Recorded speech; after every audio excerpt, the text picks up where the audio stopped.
mają podeszwę w kształcie zygzaka bądź jodełki. Dzisiaj zaczynamy trening od forehandu. Z tej strony ma być prawa kostka,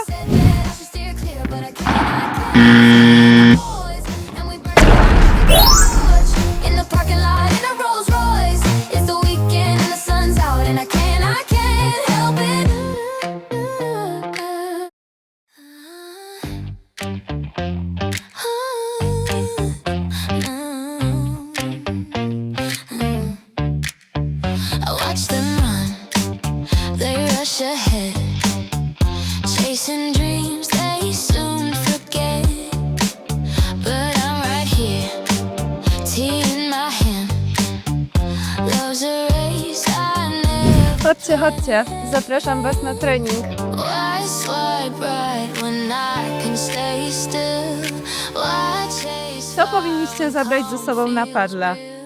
Oczywiście rakietę. I'm lazy with love. Również muszą być odpowiednie buty. Takie na przykład się nie nadają zupełnie.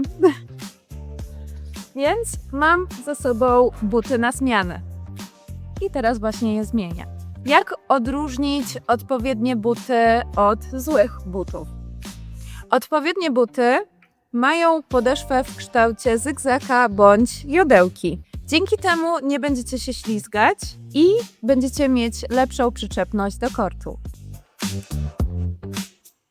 Jestem gotowa, więc zapraszam na kort. Witajcie w szkole paddla. Jestem Patty.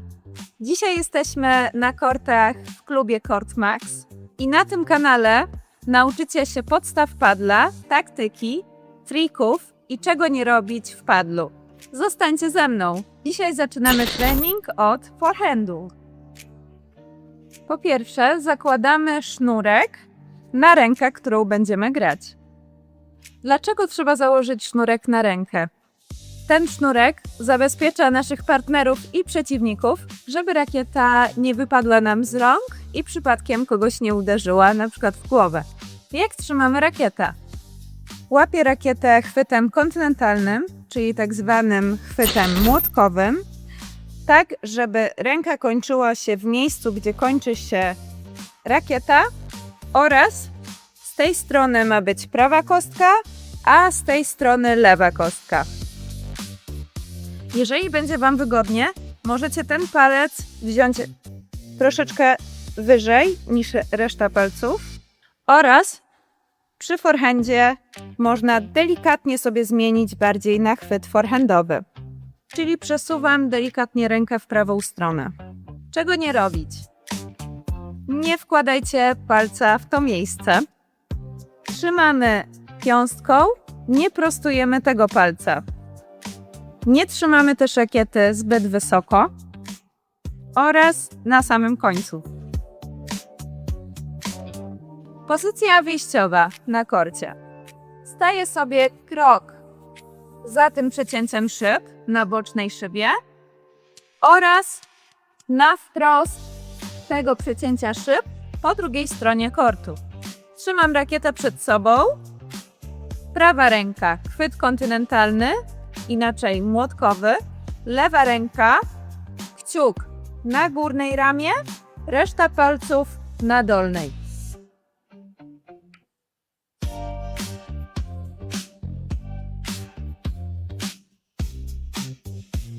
Przygotowanie do forehandu. Odprowadź rakietę do boku, tak żeby łokieć był delikatnie ugięty i była mała przerwa między łokciem a ciałem.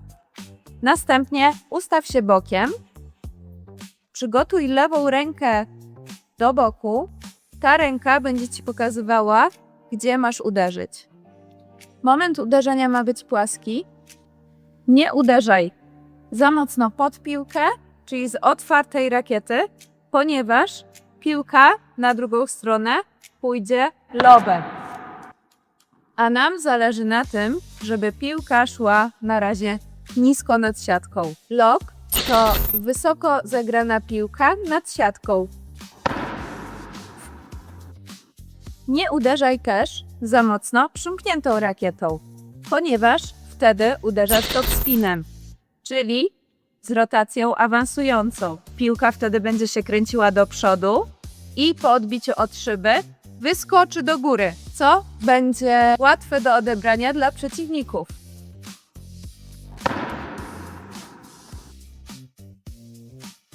Zależy nam na tym, żeby piłka nisko szła nad siatką, czyli właśnie w ten sposób. Uderzam płasko, dzięki temu przeciwnicy, którzy stoją na siatce, będą mieli trudniejszą piłkę do odebrania. Moment uderzenia. Jak ma wyglądać moment uderzenia?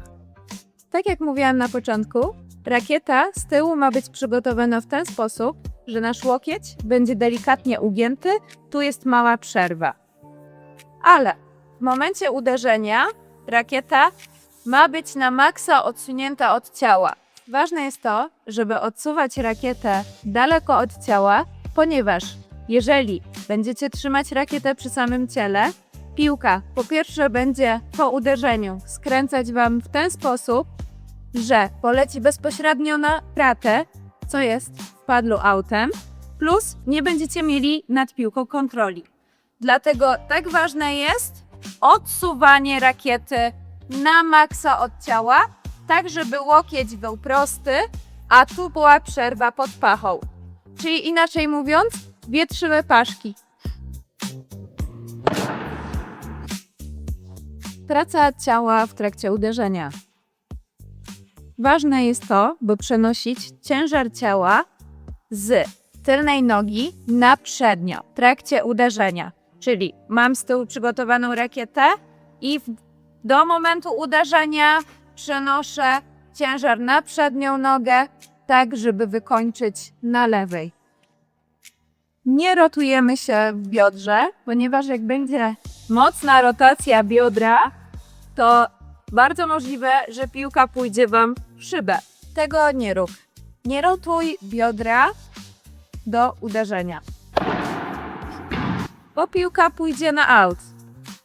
W momencie uderzenia ważne jest to, by rakieta była przygotowana płasko i jak mam płasko przygotowaną rakietę, to nie ruszam nadgarstkiem, bo jak będę ruszała nadgarstkiem, to piłka będzie szła w różne miejsca, głównie na auty. Więc trzymam nadgarstek sztywno, tak żeby się nie ruszała rakieta i w momencie uderzenia zaczynam pchać piłkę do przodu. Mamy przygotowanie, mamy moment uderzenia, to teraz czas na wykończenie. Jeżeli chodzi o wykończenie, to tak jak mówiłam, pchamy piłkę do przodu i jak popchnę piłkę do przodu, to wykańczam w ten sposób, że rakietę mam przed sobą oraz dołączam ją po uderzeniu do lewej ręki. Czyli jeszcze raz pokażę. Z tyłu rakieta, moment uderzenia, pcham piłkę do przodu, tak żeby dołączyć rakietę do lewej ręki. Następnie wracam do pozycji wyjściowej.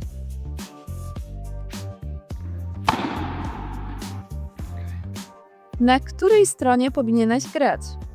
Jeżeli jesteś osobą leworęczną i grasz z osobą praworęczną, to powinieneś stać na prawej stronie, ponieważ bardzo ważne jest to, by mieć forehand od środka kortu. Forehand na środku kortu jest uderzeniem zdecydowanie dominującym.